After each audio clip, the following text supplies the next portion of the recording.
Okay, good day everyone. I am Justine Orataswan from English 1B and I will be discussing today my topic in readings in Philippine history, taxation during the Commonwealth period. Okay, first is what is taxation?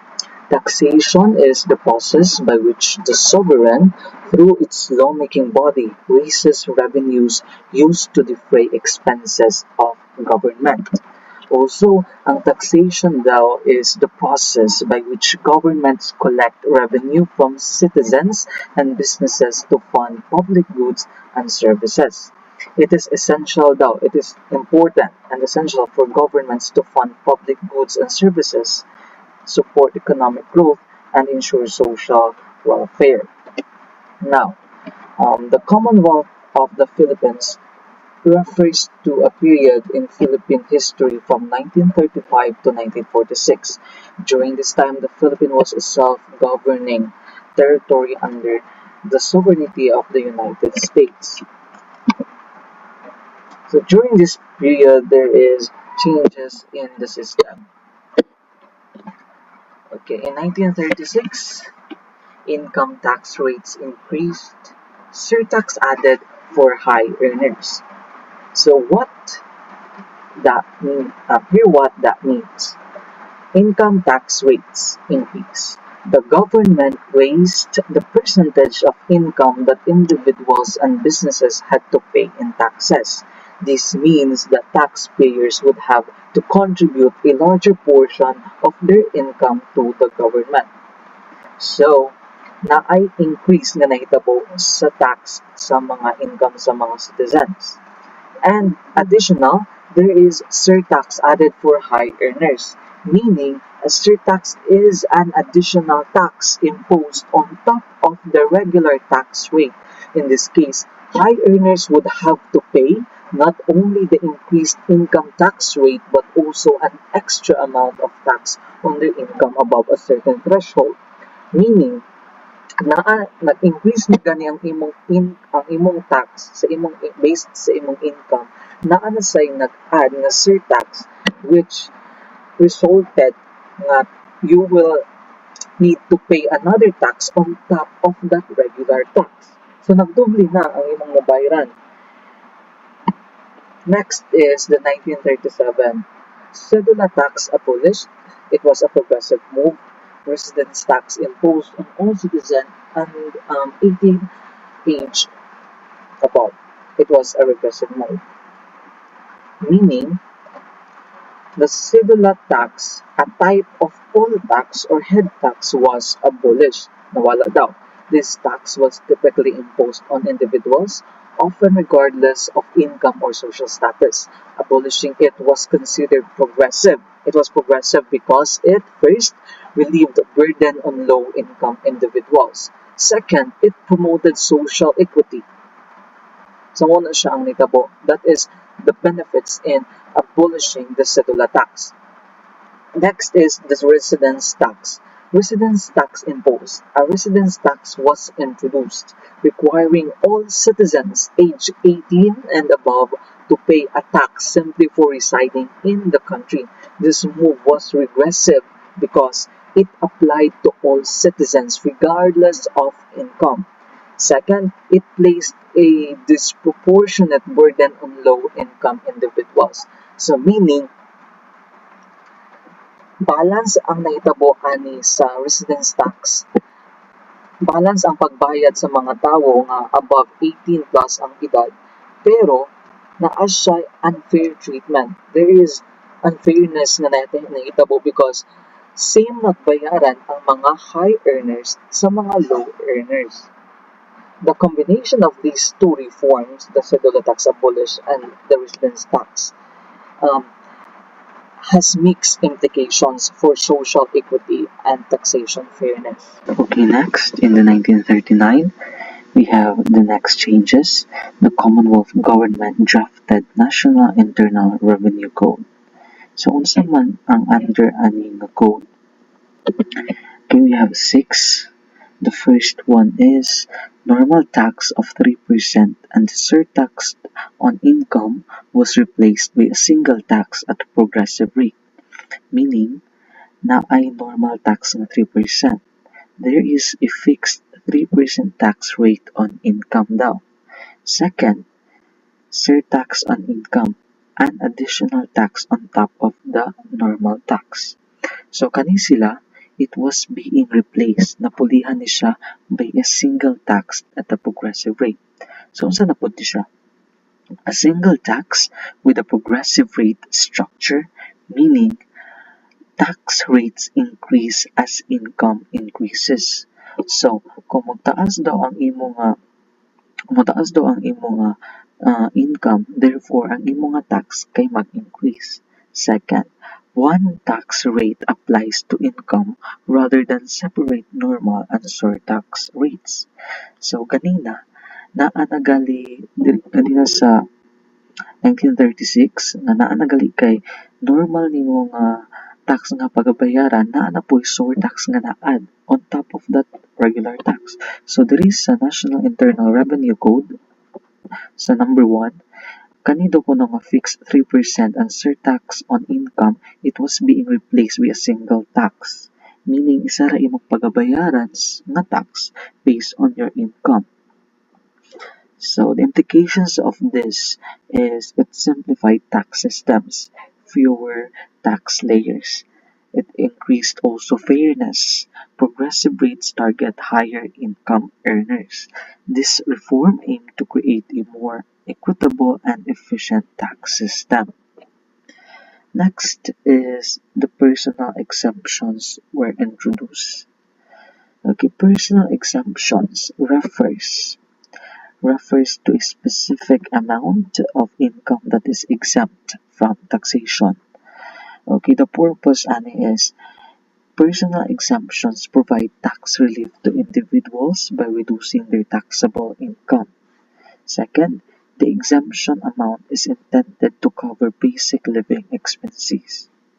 So the impact of this reform is personal exemptions decrease the amount of income subject to tax, resulting in lower tax payments.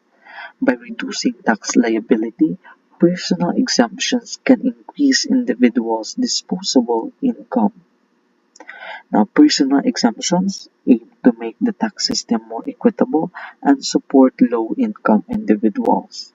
Okay, the third one is the corporation income tax was slightly increased by introducing taxes on inherited estates or gifts donated in the name of dead persons. So, meaning inherited estates, wealth, or property passed down to heirs after someone's death, gifts donated in the name of the dead persons. The purpose of this reform is these taxes aim to generate additional revenue for the government, and it also promotes fairness. Taxing inherited wealth or gifts helps ensure that wealth is distributed more equitably. Now, the impact of this reform is the government collects taxes from previously untaxed or undertaxed wealth. Taxing inherited wealth or gifts may affect how people plan for passing on their assets. Okay, the fourth is the cumulative sales tax was replaced by a single turnover tax of 10% on luxuries, meaning a tax applied at multiple stages of production and distribution. A single tax rate applied to the sale of specific goods, in this case, luxuries. Okay, now the tax on luxuries can generate significant revenue for the government. The tax focuses on non-essential goods, potentially reducing consumptions of luxuries. So, naay 10% nga naad nga tax sa mga luxuries to reduce consumption daw. So, what are these luxuries? So, let's go here sa number 5. Taxes on liquors, cigarettes, forestry products, and mining were increased. Liquors like alcoholic beverages, cigarettes like tobacco products, forestry products, products derived from forests such as timber and mining, extractive industries such as minerals and metals. The purpose of this reform is increased taxes aim to generate more revenue for the government, of course, and also higher taxes can discourage consumption of certain products like liquor and cigarettes for public health reasons. So, makatabang gid siya kay it is a good move for the government to increase the tax on these kind of luxuries. Next is dividends were made taxable. Dividends, which are portions of a company's profit distributed to shareholders, are now subject to taxation. Taxing dividends generates additional revenue for the government. Shareholders may see reduced returns on their investments due to tax obligations.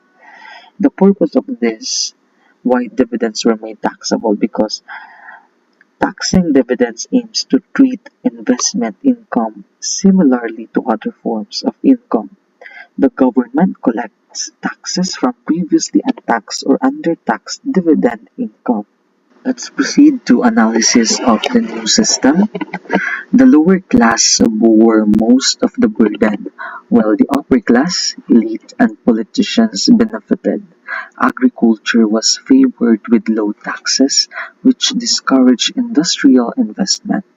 Taxation didn't help diversify the economy or guide development. Now there is issues during the Commonwealth period regarding the taxation. The taxation system during this time had several problems. First, burden burden on the lower class. Second, favoritism to the upper class and elites. Third, agriculture over industry. Fourth, limited economic development. Burden on the lower class because the poor and the lower class citizens bore the brunt of taxation, making it hard for them to make ends meet. Favoritism to the upper class and elites. The wealthy and powerful, including politicians, seem to benefit from the system, possibly through tax loopholes or exemptions. Now, agriculture over industry. The tax system favored agriculture, farming to be specific, with low taxes, which discouraged investment in industries like manufacturing. This limited economic diversification. Next is limited economic development.